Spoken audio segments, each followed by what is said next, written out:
दोस्तों बता दूं कि भोजपुरी इंडस्ट्री में मगहिया जवान पर एफआईआर दर्ज हो गया है। दोस्तों हाँ दोस्तों, बता दूं कि खेसारी लाल यादव ने मगहिया जवान पर दर्जनों एफआईआर दर्ज कर दिया है।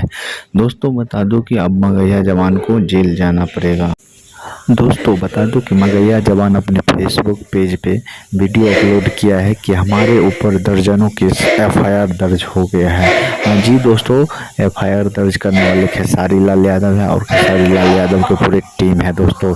तो दोस्तों अब मगहिया जवान को जेल के अंदर सड़ना ही पड़ेगा। दोस्तों भोजपुरी इंडस्ट्री में मगहिया जवान का भी अभी नाम बहुत चर्चित चल रहा है दोस्तों, खेसारी लाल के लेकर। दोस्तों जो मगहिया जवान को दोस्तों सलाखों के पीछे अब खेसारी लाल भेज के ही छोड़ेंगे दोस्तों, क्योंकि खेसारी लाल यादव ने मगहिया जवान से दोस्तों तंग आ चुका है। दोस्तों किसी लाइव में आकर खेसारी लाल बोले थे कि इन दोनों को हम जेल के पीछे सरा के रख देंगे। दोस्तों अगर ये वीडियो अच्छा लगेगा तो आगे शेयर कर दीजिएगा, कमेंट कर दीजिएगा, चैनल को सब्सक्राइब कर दीजिए।